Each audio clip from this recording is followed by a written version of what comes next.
Friends, how are you? Khan chemistry line YouTube channel में आपका स्वागत है।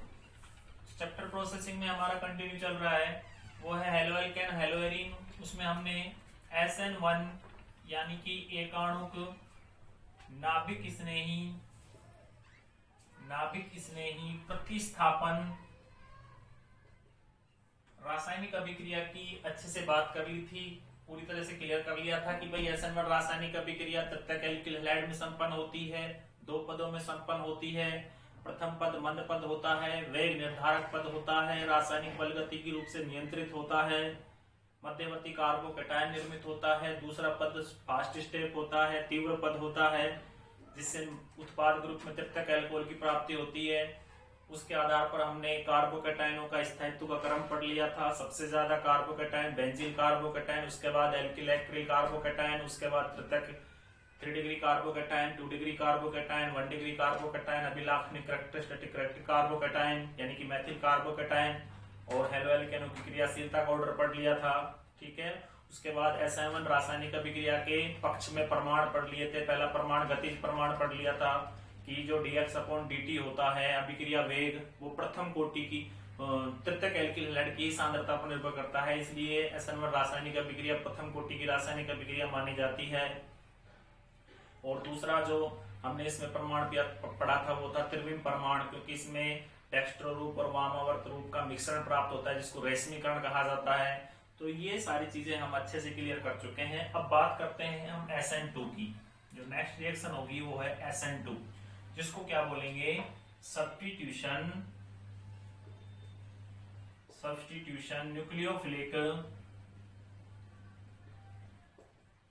न्यूक्लियोफिलिक सेकेंड या द्वितीयाणुक नाभिक स्नेही प्रतिस्थापन। ठीक है, तो आज का हमारा जो वीडियो स्टार्ट हो रहा है वो है द्वितीयाणुक नाभिक स्नेही प्रतिस्थापन।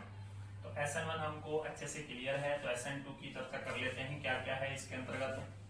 सबसे मेन पॉइंट, सबसे इंपॉर्टेंट पॉइंट ये है कि SN2 जो रासायनिक अभिक्रिया है वो प्राथमिक एल्किल हैलाइड में संपन्न होती है। किसमें होती है? प्राथमिक एल्किल हैलाइड में संपन्न होती है, पहला पॉइंट। दूसरा इसका जो पॉइंट है, एक ही पद में पूर्ण होती है, एक ही पद में पूर्ण होती है। तीसरा पॉइंट है संक्रमण अवस्था और वाल्डन प्रतिपन्न की सहायता से उत्पाद निर्मित होता है।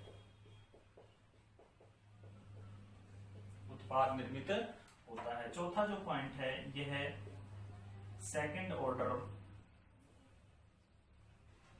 या द्वितीय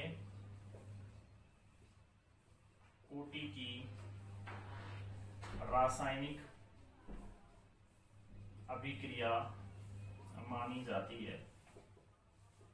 तो ये मैंने आपको मेन पॉइंट SN2 रिएक्शन के चर्चित कर दिए, ये चर्चा में लिए।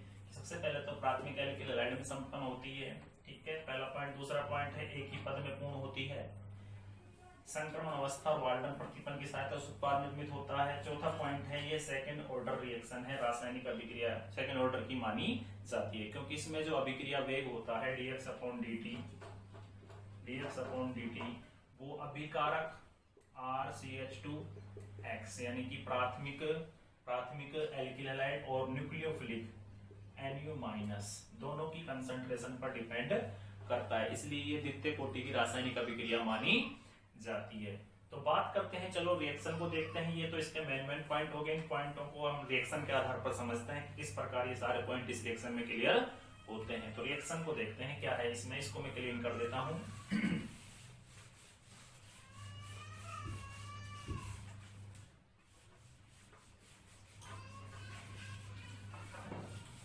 रिएक्शन होती है प्राथमिक alkyl halide RCH2X plus aqueous KOH या जलीय KOH जलीय KOH के साथ अभिकृत कराया जाता है तो प्रोडक्ट बनता है RCH2OH प्लस में KX, यानी कि ये प्रोडक्ट बन गया 1 डिग्री एल्कोहल या प्राथमिक एल्कोहल।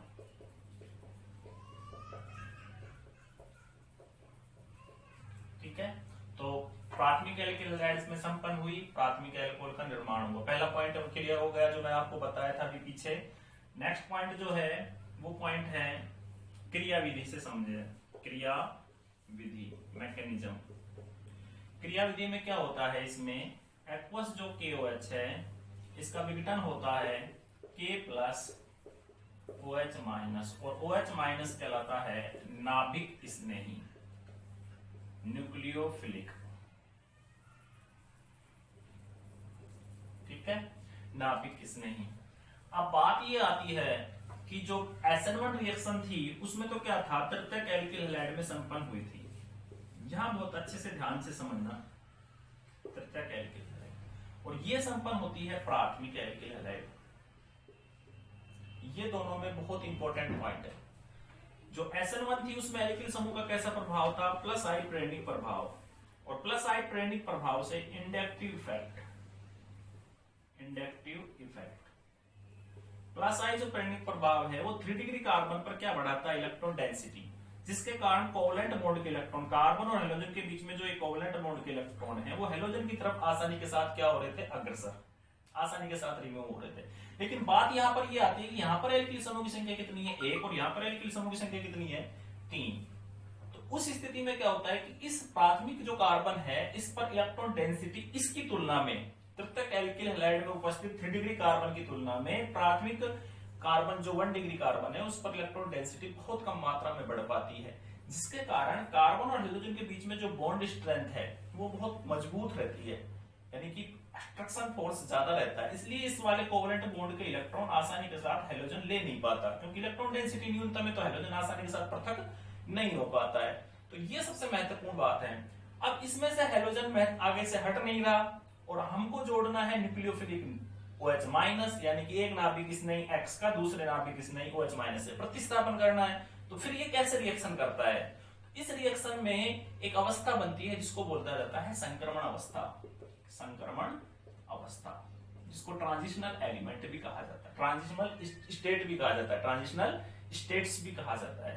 तो उस स्थिति में क्या होता है कि ये जो OH माइनस है ये फ्रंट से, क्योंकि फ्रंट में तो कौन जुड़ा हुआ है, यानी कि फ्रंट का मतलब आगे से कौन जुड़ा हुआ है, नाभिक स्नेही X हेलोजन, इसलिए ये आगे से अटैक नहीं कर इस रासायनिक अभिक्रिया में जो न्यूक्लियोफिलिक OH माइनस है वो बैक बॉन्डिंग अटैक करता है, पश्चात्क्रमण। तो ये आपको अच्छे से क्लियर है, मैं आपको आगे से मैकेनिज्म समझाता हूं कि कैसे मैकेनिज्म होगी। तो ये मेन पॉइंट ये हो गया कि जो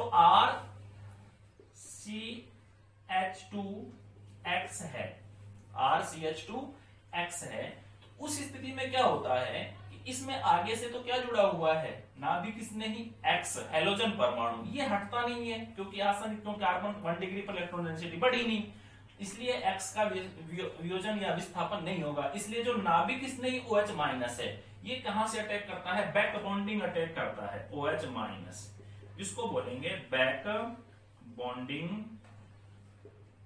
अटैक या पश्च आक्रमण। जब पश्च आक्रमण करता है तो उस स्थिति में क्या होता है कि एक अवस्था का निर्माण होता है, यानी कि एक दिशा से तो X माइनस हटना प्रारंभ करेगा, क्योंकि इस कार्बन पर जो मध्यवर्ती जहां से कार्बोकेटाइन निर्मित होने वाला है X को हटने के बाद उस कार्बोकेटाइन को बैलेंस कौन कर देता है, पीछे से OH माइनस कर देता है, यानी कि पूर्णतः रिएक्शन कैसी रह जाती है, बैलेंस रह जाती है, यानी कि पूर्णतः जो चार्ज जो आएगा वो पूर्णतः क्या हो जाता है, उदासीन हो जाता है। अब बात ये आती है कि ये बैक बॉन्डिंग अटैक कैसे करेगा, एक दिशा से तो हेलोजन जो X है वो हटना प्रारंभ करेगा, दूसरी दिशा से OH माइनस नाभिक से जुड़ना प्रारंभ करेगा, तो बीच की जो एक अवस्था बनेगी उस अवस्था को क्या कहेंगे, संक्रमण अवस्था। तो कैसे जुड़ता है देखो, उसको देखते हैं। ये तो हो गया OH, ये तो पीछे से जुड़ना स्टार्ट कर रहा है, C के साथ एक हो गया, R के साथ, H के साथ, H के साथ, दूसरी दिशा से कौन हटना प्रारंभ कर रहा है, X, और दोनों पर चार्ज कैसा आ जाएगा, पूर्ण चार्ज माइनस, या हम इसको आंशिक डेल्टा माइनस भी दिखा सकते हैं और इसको डेल्टा माइनस दिखा सकते हैं, लेकिन डेल्टा माइनस नहीं दिखाने के बजाय मैंने इसको पूर्ण आवेश दिखा दिया। अब ये अवस्था क्या कहलाती है? संक्रमण अवस्था। यानी कि एक दिशा से नाभिक स्नेही X हेलोजन परमाणु हटना प्रारंभ कर रहा है, दूसरी दिशा से नाभिक स्नेही OH माइनस जुड़ना प्रारंभ कर रहा है। जो बीच की अवस्था बन रही है उस अवस्था को क्या नाम देते हैं? संक्रमण अवस्था। इस संक्रमण अवस्था में मेन चीज ये पॉइंट ध्यान रखने की है जो इंपॉर्टेंट है कंपटीशन के लाइन में, जो क्वेश्चन अक्सर पूछा जाता है कि संक्रमण अवस्था में उपस्थित कार्बन परमाणु का संकरण कौन सा होगा। अगर आपसे संक्रमण अवस्था में उपस्थित कार्बन परमाणु का संकरण पूछा जाए, क्योंकि ये आंशिक बंधन है, ये आंशिक बंधन, ये पूर्ण बंधन दोनों नहीं है, और लेकिन सिग्मा बोर्ड कितने नजर आ रहे हैं आपको? 3, और 3 सिग्मा होने के कारण संकरण कौन सा हो जाता है? sp2। कौन सा हो जाता है? sp2। और अगर आपसे प्रश्न ये पूछा जाए कि संकृत अवस्था सहित कार्बन परमाणु का संकरण कौन सा होगा, तो देखो ये आंशिक बंधन, ये आंशिक बंधन, इन दोनों को मिलाकर क्या माना जाएगा? पूर्ण बंधन। और पूर्ण बंधन होने के कारण इस कार्बन का संकरण कौन सा माना जाएगा? sp3, क्योंकि सिग्मा बोर्ड कितने हो जाएंगे फिर? टोटल 4 हो जाएंगे। ठीक है, तो ये मैं जो इंपॉर्टेंट एग्जाम में बोर्ड, जो कंपटीशन एग्जाम में बोर्ड क्वेश्चन क्लिक होता है कि भाई संक्रमण अवस्था में उपस्थित कार्बन का संकरण sp2 होगा, और संकृत अवस्था को प्रयोग में लेते हुए, संकृत अवस्था में उपस्थित नाभिक स्नेही की बंद अवस्था को प्रयोग में लेते हुए तो कार्बन परमाणु का संकरण कौन सा होगा? sp3 होगा। ये बहुत इंपॉर्टेंट पॉइंट है। दूसरा देखो, एक क्लियर पॉइंट ये हो गया, संक्रमण अवस्था बनी, ठीक है, एक ही पद में रिएक्शन चल रही है। ये सबसे मेन पॉइंट है कि एक ही पद में रिएक्शन संपन्न होती है, एक ही पद में, तो एक ही पद में कंटिन्यू रिएक्शन चल रही है। ठीक है, अब उत्पाद जो बना, उत्पाद क्या बनेगा? देखो, बैक बॉन्डिंग अटैक किया तो पीछे से जुड़ेगा OH, उसके बाद C के साथ H के साथ H, और ये क्या जुड़ गया? R। तो प्रोडक्ट बना RCH2OH, जो हमारी रासायनिक अभिक्रिया में बना हुआ है। तो ये प्रोडक्ट जब बनता है, यहां पर ध्यान देना थोड़ा सा, जब ये प्रोडक्ट बना तो देखो उस स्थिति में क्या हुआ कि जो अभिकारक है उसका विन्यास देखा जाए, यानी कि एल्किल समूह कहां की दिशा में? हेलोजन आगे की दिशा में, एल्किल समूह पीछे की दिशा में। हेलोजन आगे की दिशा में, एल्किल समूह पीछे की दिशा में। जैसे संक्रमण अवस्था निर्मित हुई, उत्पाद बना, तो एल्किल समूह कहां चला गया? आगे की दिशा में। जुड़ने वाला नाभिक किसने कहां से जुड़ा? पीछे की दिशा में। तो यानी कि एल्किल समूह के विन्यास में क्या हो गया? परिवर्तन हो गया। यानी क्रियाकारक के जो ये क्या है? रिएक्टेंट। क्या है? रिएक्टेंट।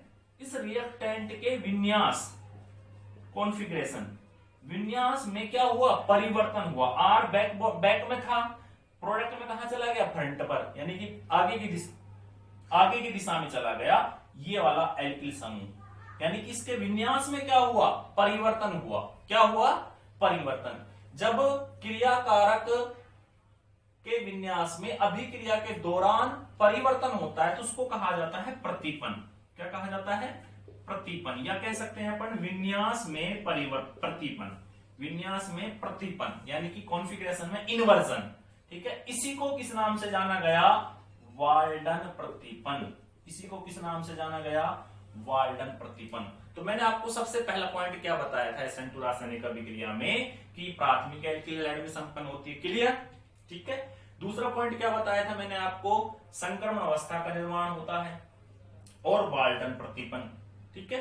तीसरा पॉइंट क्या बताया था? एक ही पद में संपन्न होती है। और चौथा पॉइंट जो मैं आपको बताने जा रहा हूं उस पर ध्यान देना, ये आपको अच्छे से क्लियर हो रहा होगा, अच्छे से समझ में आ गई होगी। आगे जब हम इसमें बढ़ते हैं तो चौथे पॉइंट की जब बात करते हैं तो चौथा पॉइंट ये होता है कि जो रासायनिक अभिक्रिया का वेग है, यहां पे देखना चौथे पॉइंट की बात कर रहा हूं मैं, फोर्थ पॉइंट।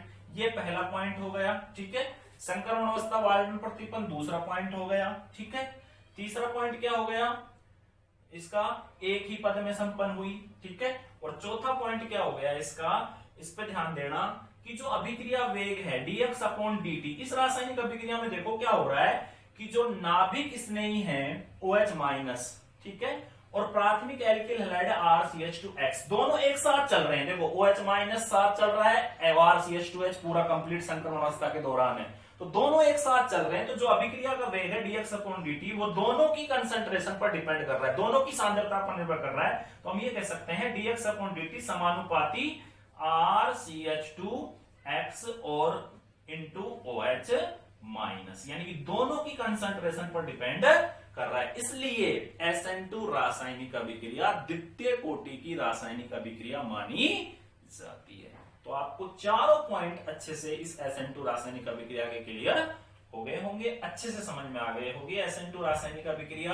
अब इसमें जब बात आगे चलती है वो चलती है SN2 रासायनिक अभिक्रिया के पक्ष में परमाणु की, SN2 रासायनिक अभिक्रिया के पक्ष में परमाणु की। तो ये रिएक्शन आपको अच्छे से सभी को क्लियर है, ठीक है। मैं इसको क्लीन कर देता हूं।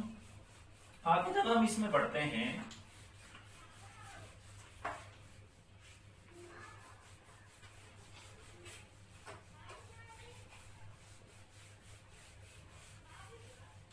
आगे जब हम इसमें पढ़ेंगे SN2 रासायनिक अभिक्रिया के पक्ष में परमाणु, तो सबसे पहला परमाणु माना जाता है गतिज परमाणु। गतिज परमाणु, तो गतिज परमाणु क्या हो गया? अभिक्रिया वेग dx अपॉन dt, यानी कि जो कंसंट्रेशन सांद्रता x है उसका समय t के अनुसार अवकलन क्या होता है? dx अपॉन dt अभिक्रिया वेग रेट ऑफ रिएक्शन, ठीक है। और ये किसके प्रोपोर्शनल हो गया SN2 रासायनिक अभिक्रिया में? क्योंकि दोनों की कंसंट्रेशन एक साथ परिवर्तित हो रही है SN2 रासायनिक अभिक्रिया में, इसलिए RCH2X और न्यूक्लियोफिलिक OH माइनस, ये हो गया गतिज परमाणु, यानी कि यह रासायनिक अभिक्रिया द्वितीय कोटि की रासायनिक अभिक्रिया मानी जाती है। समानुपाती नियतांक हटेगा तो उस स्थिति में समानुपाती चिन्ह हटेगा तो एक नियतांक आएगा, dx अपॉन dt बराबर क्या होगा? K2 और RCH2X OH माइनस, ठीक है। तो ये हो गई सेकेंड ऑर्डर रिएक्शन। दूसरा जो परमाणु है वो है त्रिविम परमाणु। त्रिविम परमाणु SN1 पर लेके चलता हूं मैं अभी आपको थोड़ा सा। त्रिविम परमाणु में मैंने उसमें बताया था कि SN1 जो रासायनिक अभिक्रिया है उसमें मध्यवर्ती कार्बोकेटाइन निर्मित हुआ। यहां हमने R1 माना था, या R2 माना था, या R3 माना था, ये कार्बोकेटाइन निर्मित हुआ था क्योंकि द्वितीयक एल्किल हैलाइड में संपन्न हुई थी SN1 रासायनिक अभिक्रिया। इस रासायनिक अभिक्रिया में क्या होता है, जो नाभिक इसमें यदि दाईं दिशा से जुड़ता है तो रूप क्या माना था उसमें? डेक्स्ट्रो। क्या माना था? डेक्स्ट्रो, ठीक है, D+। और बैक बॉन्डिंग अटैक कर जुड़ता है, एडिशन होता है, यानी कि इस स्थिति में जुड़ता है C के साथ R1, R2 और R3, यहां से इस प्रकार जुड़ता है। तो इसको क्या माना था? L-, यानी कि वामावर्त, यानी कि डेक्स्ट्रो रूप भी प्राप्त हुआ था और वामावर्त रूप भी प्राप्त हुआ था मध्यवर्ती कार्बोकेटाइन से SN1 रासायनिक अभिक्रिया में। तो दोनों का मिश्रण क्या कहलाता है? Dl+- रेशमाइजेशन या रेशमीकरण। ये क्या कहलाता है SN1 रासायनिक अभिक्रिया के लिए? त्रिविम परमाणु। अब SN2 रासायनिक अभिक्रिया के लिए त्रिविम परमाणु क्या होगा? गतिज परमाणु आपको अच्छे से क्लियर है, द्वितीय कोटि की रासायनिक अभिक्रिया, रेट ऑफ रिएक्शन प्राथमिक एल्किल हैलाइड और नाभिक स्नेही OH माइनस दोनों की कंसंट्रेशन पर डिपेंड करता है। नियतांक समानुपाती चिन्ह हटेगा, नियतांक आएगा वेग स्थिरांक K2, ठीक है, इसलिए ये सेकंड ऑर्डर रिएक्शन मानी जाती है। अब बात करते हैं इसके त्रिविम परमाणु की। SN2 रासायनिक अभिक्रिया का त्रिविम परमाणु क्या होगा? तो त्रिविम परमाणु पे अपन जाते हैं, इसको मैं क्लीन कर देता हूं, ये आपको अच्छे से क्लियर हो गया होगा। आगे बढ़ते हैं।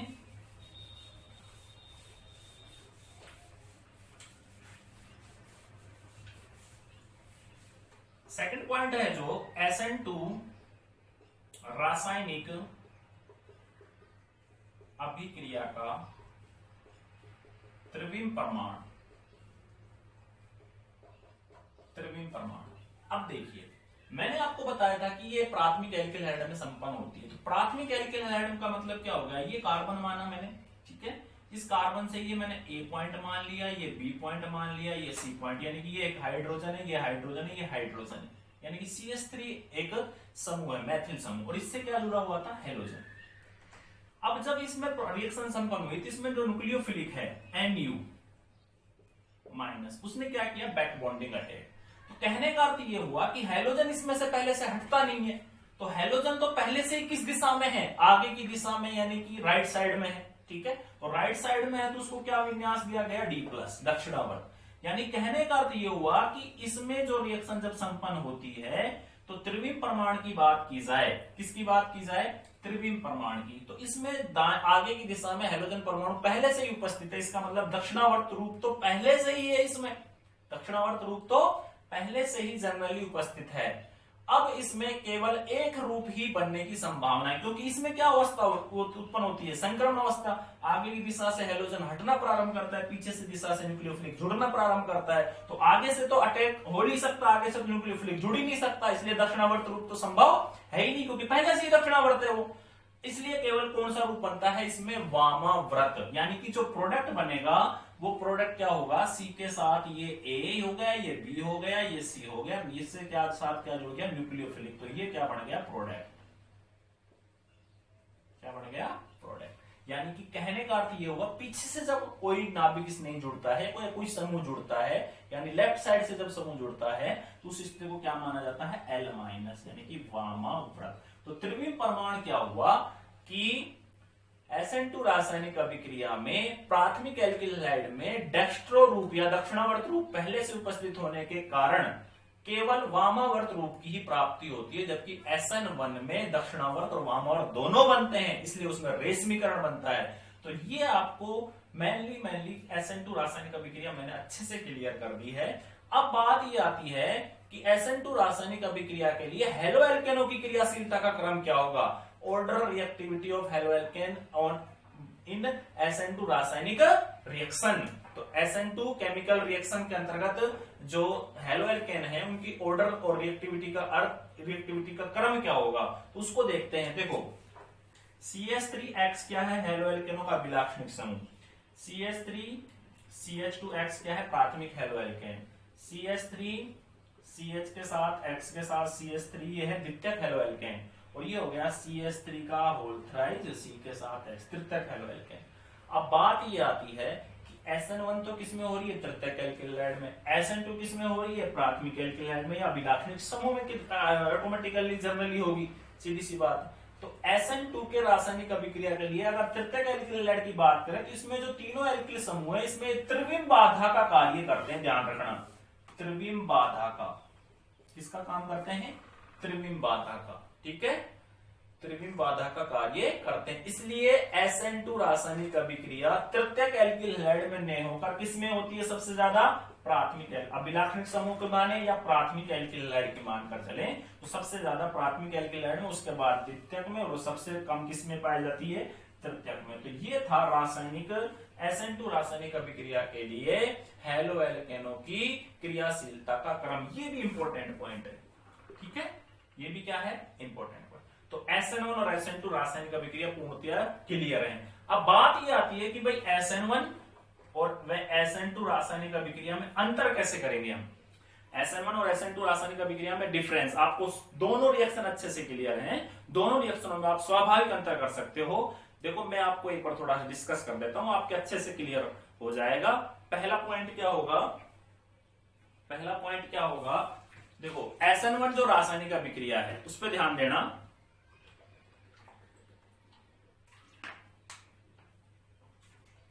SN1 जो रासायनिक अभिक्रिया है वो तृतीयक एल्किल हैलाइड में संपन्न होती है। SN2 जो रासायनिक अभिक्रिया है वो प्राथमिक एल्किल हैलाइड में संपन्न होती है। पहला अंतर क्लियर, ठीक है। दूसरा अंतर, SN1 रासायनिक अभिक्रिया दो पदों में संपन्न होती है, प्रथम पद और द्वितीय पद, जबकि SN2 रासायनिक अभिक्रिया एक ही पद में संक्रमण अवस्था के माध्यम से संपन्न होती है, ठीक है। तीसरा अंतर, दो अंतर क्लियर। तीसरा अंतर, SN1 रासायनिक अभिक्रिया में मध्यवर्ती कार्बोकैटायन निर्मित होता है, SN2 रासायनिक अभिक्रिया में संक्रमण अवस्था और वाल्डर प्रतिपन्न से उत्पाद निर्मित होता है। तीनों अंतर क्लियर। चौथा अंतर, लास्ट अंतर ध्यान देना, SN1 प्रथम कोटि की रासायनिक अभिक्रिया है, क्योंकि उसमें अभिक्रिया वेग भाग लेने वाले केवल तृतीयक एल्किल हैलाइड की ही सांद्रता पर निर्भर करता है, जबकि SN2 द्वितीय कोटि की रासायनिक अभिक्रिया, क्योंकि उसमें भाग लेने वाला अभिक्रिया वेग अभिकारक और न्यूक्लियोफिलिक दोनों की ही सांद्रता पर निर्भर करता है। तो ये थी हेलो एल्केनों की एकाणुक नाभिक स्नेही प्रतिस्थापन और द्वितीयाणुक नाभिक स्नेही प्रतिस्थापन। तो आज के लिए हमारा वीडियो यही समाप्त होता है। आप हमसे लगातार जुड़े रहिए, हमारे YouTube चैनल को सब्सक्राइब करें, शेयर करें, लाइक करें और बेल आइकन को दबाएं ताकि आगामी वीडियो आपको उचित समय समय पर प्राप्त होती रहे। आप सभी को बहुत बहुत धन्यवाद।